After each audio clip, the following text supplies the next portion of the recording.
বিসমিল্লাহির রহমানির রহিম।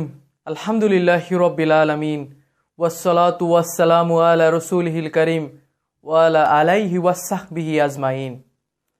আসসালামু আলাইকুম ওয়া রাহমাতুল্লাহি ওয়া বারাকাতুহু। আপনাদের কি জানা আছে জাহান্নামে সর্বপ্রথম কে যাবে?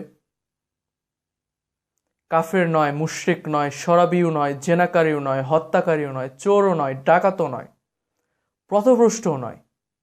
কতটুকু গুনাহ! সর্বপ্রথম তাকে জাহান্নামে পতিত করা হবে এমনটি বলা হয়নি, বরং বলা হয়েছে যার মাধ্যমে জাহান্নামকে আরো বেশি উত্তপ্ত করা হবে। ওই হতভাগা মাধ্যম হিসেবে জাহান্নামে যাবে, অর্থাৎ অপরের ধ্বংসের কারণ হিসেবে সে জাহান্নামে যাবে, যে তার মাধ্যমে জাহান্নামের আগুন আরো বেশি উত্তপ্ত হবে। জাহান্নাম তো আগে থেকে উত্তপ্ত হয়ে আছে, নিশ্চয়ই জাহান্নাম লেনিহান অগ্নি যা চামড়া তুলে দিবে। জাহান্নাম সেই ব্যক্তিকে ডাকবে যে সত্যের প্রতি পৃষ্ঠ প্রদর্শন করেছিল এবং বিমুখ হয়েছিল, সম্পদকে পুঞ্জীভূত করে রেখেছিল এবং তা আগলিয়ে রেখেছিল তার নিজের জন্য। আগে থেকে জাহান্নাম কতটুকু উত্তপ্ত হয়ে আছে, কি ভয়ানক সেটা! জাহান্নাম সদৃশ বৃহৎ স্ফুলিঙ্গ নিক্ষেপ করবে, যেন সে পীতবর্ণ উষ্ট্র শ্রেণী। কেমন প্রভাব বিস্তারকারী কোরআনের শব্দসমূহ!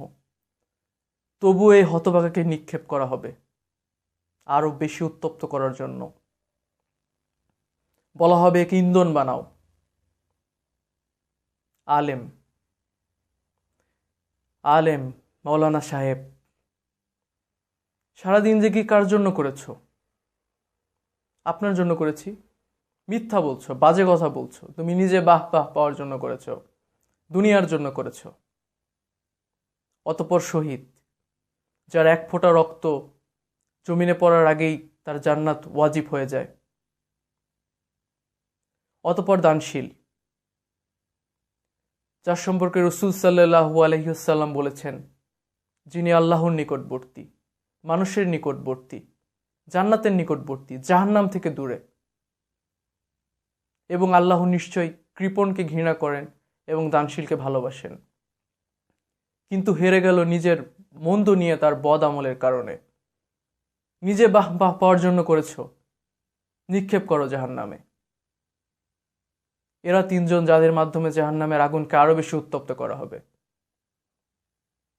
আমরা যে কাজগুলো করব আল্লাহর সন্তুষ্টি লাভের জন্য, তা শুধুমাত্র আল্লাহর জন্যই করব। আমাদের নিয়ত যদি অপবিত্র থাকে, তাহলে আল্লাহ তাআলা তা কখনোই পছন্দ করবেন না। তাই প্রত্যেকটা কাজের জন্য নিয়ত পবিত্র হওয়া দরকার। আল্লাহ তাআলা আমাকে এবং আপনাদের সবাইকে নিয়ত পবিত্র এবং আল্লাহর সন্তুষ্টি অর্জনের জন্য কাজ করার তৌফিক দান করুন, আমিন। আপনারা যারা ভিডিওটি দেখলেন তারা সবাই আশা করি ভিডিওটিকে লাইক করবেন, আপনাদের সোশ্যাল মিডিয়াতে শেয়ার করবেন।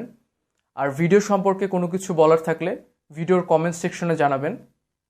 একটা ফেসবুক পেজ আছে যেটা ভিবিট ইউটিউব চ্যানেলের, অবশ্যই চ্যানেলটিকে সাবস্ক্রাইব করে রাখবেন। ইনশাআল্লাহ আমি ফিউচারে এই চ্যানেল থেকে অনেক ইসলামিক কন্টেন্ট আপলোড করব। আর আমার সেই ফেসবুক পেজটির লিংক আমি ইউটিউব ডিসক্রিপশন বক্সে দিয়ে দিব। আপনারা ওখান থেকে পেজটিকে একটি লাইক দিয়ে রাখবেন, যাতে আপনি সবসময় পেজ সম্পর্কে আপডেট থাকতে পারেন। ইনশাআল্লাহ ফিউচারে আমরা এরকম আরও কন্টেন্ট আপলোড করব। জাযাকাল্লাহু খায়রান।